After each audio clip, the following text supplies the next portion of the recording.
Welcome back, students, to another literature lesson. Today we shall be discussing about a play written by the great playwright, the great Elizabethan playwright, William Shakespeare. Now, most of us have already read about William Shakespeare. We are quite acquainted with him. He's quite famous, isn't he? He was born in Avon, and that is the reason why he is known as the Bard of Avon. Bard meaning the poet of Avon. Just like Rabindranath Tagore is known as the Bard of Bengal, we know William Shakespeare to be as the Bard of Avon. Now, if you would like to know more about William Shakespeare, I would definitely ask you to click on the link above and you will get a great deal of information about him. So there is a video up there, so you can definitely go and watch it if you need to learn a great deal or extra information if you need about William Shakespeare.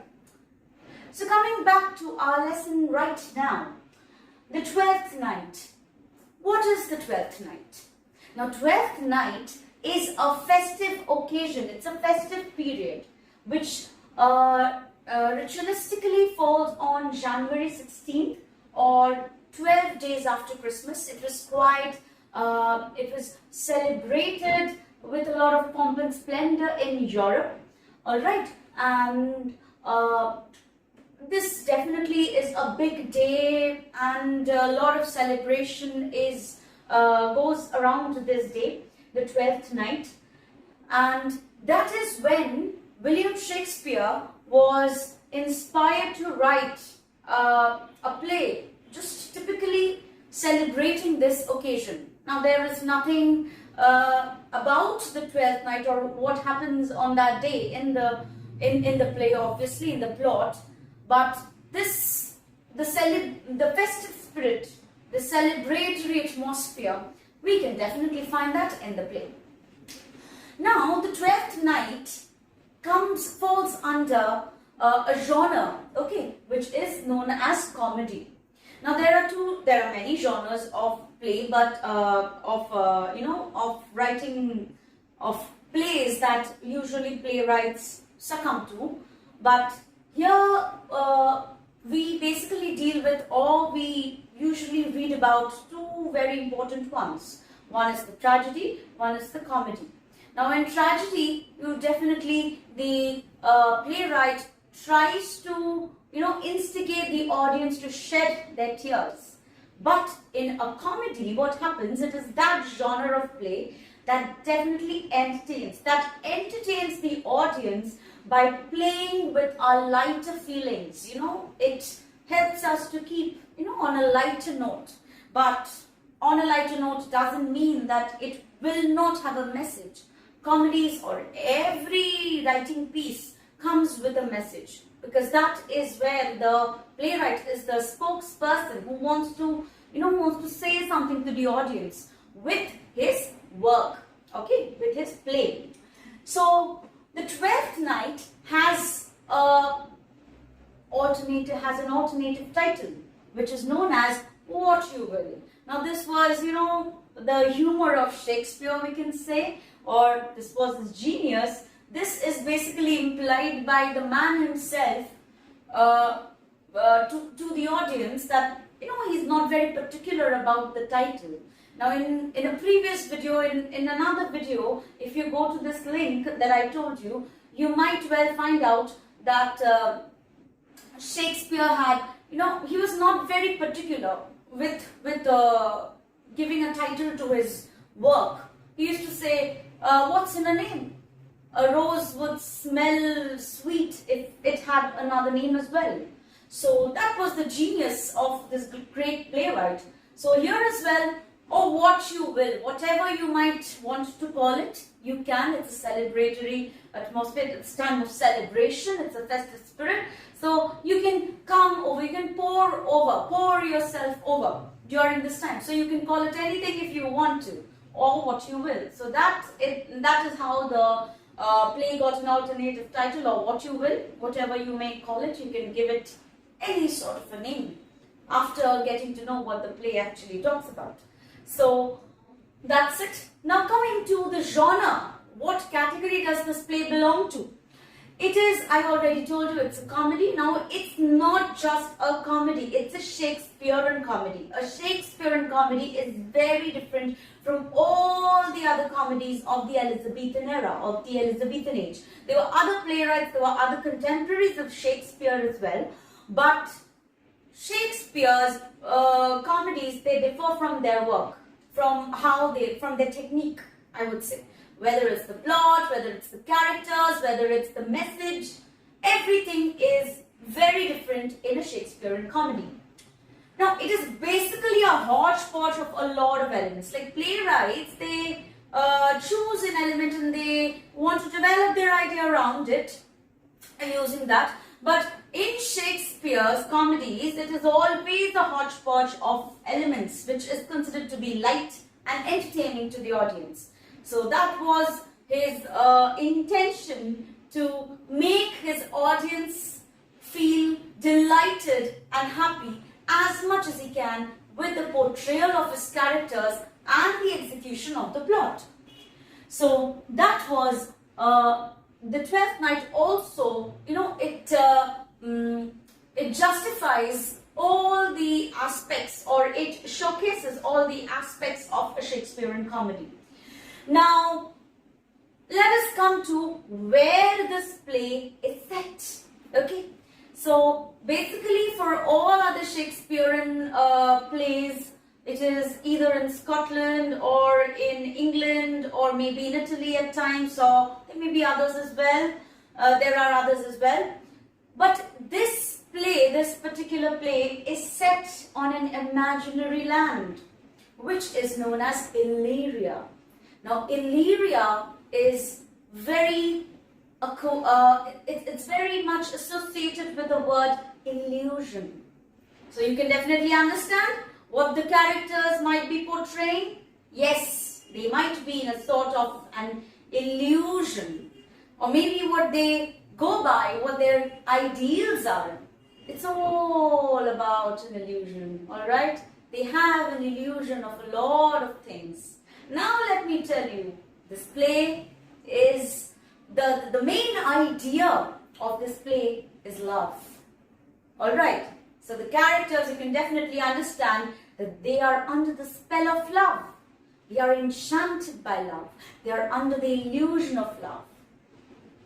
So the characters that Shakespeare has created, I'll talk about them in a bit, but let us discuss about this. Now, geographically, this place, Illyria, can be either between two countries like Albania or Yugoslavia. Okay, so geographically that might have been the place that Shakespeare had thought about, the descriptions that he gives, obviously. But the mannerisms of the people over there, very much English. Very much, it's pertaining to what the Elizabethan audience might like, or Elizabethan audience might want to see or want to, be entertained with. Obviously, if you don't reach out to that kind of, to them with their own mannerisms, it would not be appealing to them. So that is why the mannerisms are completely of the English people. Alright, so here you can see I have written about the setting and what is the Shakespearean comedy. Okay, coming to the duration. Now, this is not very much important, but is important for you to know. But it is quite essential if you want to understand the plot of the play, obviously. So, this entire play is in a duration of 3 days. Like whatever the action is, the time of the action, whenever the action is occurring, whenever there are dialogues, things are happening, it is taking place within 3 days time. Alright, there are intervals, like intervals of 3 days in between again, between the first and the second of these, actions. So the first action consists of 3 days, and there is another 3 or 4 days of gap, and then the second action takes place. For example, the actions from Act 1 to Scene 3, it's a continuous one. The action takes place, and then you have the interval, okay, and then after that, from Scene 4 to the rest, to the Act 2, the scenes that then take place, then another interval comes in. So in this particular syllabus, the syllabus that we are following here from your textbooks, we are going to deal with the very first scene, Act 1, Scene 1, and a bit of Scene 2, right? Probably the entire Scene 2. So that is it. Now I shall move on to discussing which characters are we going to meet in these two scenes. Now let me introduce you to the characters that are there in the Twelfth Night in Act 1, Scene 1 and Scene 2. Alright? And also the characters who are not talking, but I just mentioned, I have written about them as well. So here we go. First we meet with Orsino, who is the sentimental Duke of Illyria. Okay? Duke is also like a king, not a king, but who holds a lot of positions like the king itself, and who takes care of the entire welfare, okay, of the country. So the sentimental Duke of Illyria, by sentimental you can understand, he has a lot of emotions that come overpowering towards the audience, and that is Orsino for you. So next we have Olivia, who is his neighbor, a rich countess who's also like a noble woman, who's got a lot of property, okay, who shunned herself, okay, she's behind the veil, she's adorning a veil, and that is because she says that she's in mourning and she has shunned herself from the sight, away from the sight of men. So she says, I'm going to keep myself away from men, I'm not going to come in front of them. So because she's in mourning, we'll come to know that when we do the text, or obviously when we go through the text thoroughly. Next we have Viola, who is the heroine, who's Shakespeare's heroine, alright? And so we can also say Shiro, right? Obviously, hero, nowadays it's a very hip term to use, Shiro, alright? She's the Shiro of Shakespeare's play, alright? And she is disguised as Cesario. She's disguised as a boy. Alright? It does raise eyebrows, isn't it? Disguised as a boy, Cesario, Viola, she can't present herself as a woman. And she's Orsino's page, okay, who's also secretly in love with Orsino. Now Orsino does not know that Cesario, his page boy, who's his attendant, who's a very loyal attendant, is actually a woman. Very interesting, right? We shall get to know that. Next we have Sebastian, who looks exactly like Viola because he is her twin brother. They are identical twins. They look exactly the same. So Sebastian, her twin brother, we get a mention of Sebastian. Now basically Sebastian's appearance and action in the play is very, very limited. It's not as blaring as Viola's or the other characters, but towards the end of the play, which you will not get to read in the text presently, so you will not find Sebastian over here in the scene of action. He comes later on. So that's it. And then we have Valentine and Curio, who are nothing but gentlemen attending, or so now they are his very dutiful, lawful servants. And then we have a sea captain who's a friend of Viola, who also does not appear anywhere else in the play other than this, or maybe somewhere later. Okay, however. So a sea captain who is a friend of Viola. Alright, so here we have the characters that you are going to be encountered with while we read through the Twelfth Night. So the play opens up in Orsino's palace, Duke Orsino's palace, where he is, which is in Illyria, and he enters followed by Curio and there are the lords. Obviously we know in his court a duke is attended by many lords and attendants.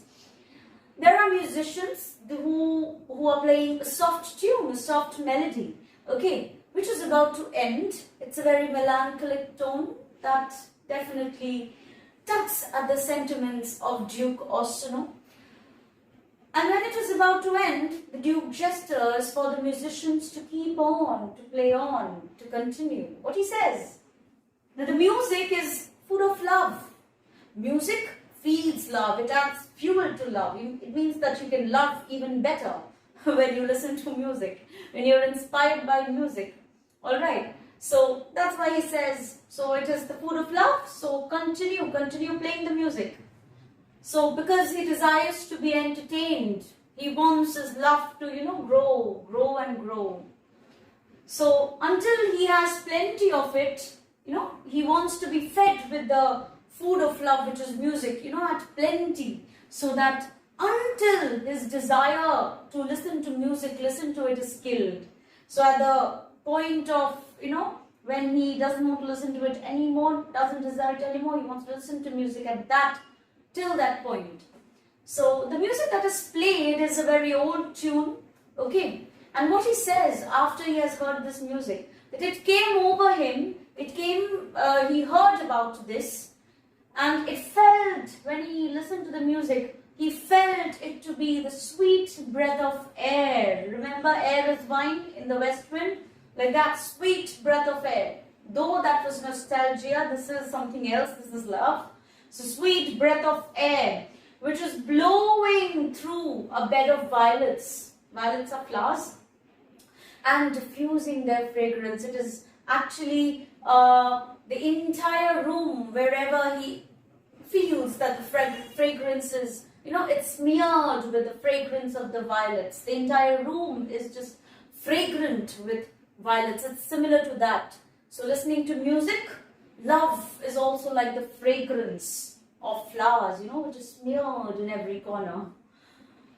But what he understands, he doesn't find any pleasure in it. Suddenly he loses pleasure for the music, suddenly. And it doesn't seem to him to be sweet as before. He has lost interest. The desire has been killed already. And after that, what he does, he addresses the spirit of love. After listening to the music, he addresses the spirit of love. And the spirit of love, he says, it is full of energy, full of life and full of energy. It gives him a lot of inspiration. It's like it has the capacity of the sea. What is the capacity of the sea? To consume everything, to swallow in it everything. So even love, the spirit of love also has the similar capacity to consume everything. Alright? So that's why he says, love is imaginative. You can imagine love to be anything. It is very imaginative. It's not confined to a small place. Alright? So it's got a vast room of possibilities. That's why it says it is imaginative. Now, the opening lines of, Shakespeare's, they always strike to be the keynote. Keynote, the main part or the main idea. So this opens with this short speech of Duke Orsino. Okay, and it definitely takes us into the character, into the heart of the Duke's character. Who is Duke Orsino? It takes us there. Now, he seems to be afflicted with love. But as the name suggests, illusion, the Duke is in the illusion of love. He's not actually in love, but he's in the idea of love. All that idea that feels everything is so beautiful, everything is not in reality. He's moving on, he's in some other world, in imagination. It's floating in imagination. Alright, so it appears to be a dream of love, okay, and which the Duke has to keep it alive, otherwise it is going to die. Like the desire, it will also die. His love is also going to die. If he doesn't listen to music and keep it alive, he doesn't get the energy. Okay, that is how Duke Orsino's love is. And how is it? He feels that if I long for my beloved, if I long for the person, my object of interest, my object of love, whoever it is, we'll come to know. By taking sighs and groaning, what is happening? I feel the pain and all that you see in movies. So even the Duke also feels the same thing. By being sad, by being melancholic, he feels that his love is getting that room, His love is growing because of this. Is it actually so? We shall think about it. The Duke's he simply poetizes about love. There is no reality in it. He just writes poems, he just thinks about it poetically, which is very imaginative. That's why he says love is imaginative. Okay, so he is very insensible to the strength actually that love possesses. Love is not only about poetry and sighing and groaning and listening to music and getting sad about it. It's something else, alright? And we all know about it. So it's got this strength which the Duke doesn't understand of. But he's going to experience it, definitely, by the end of the play. So here we go. The next part of the lesson we are going to watch in the next video. Thank you.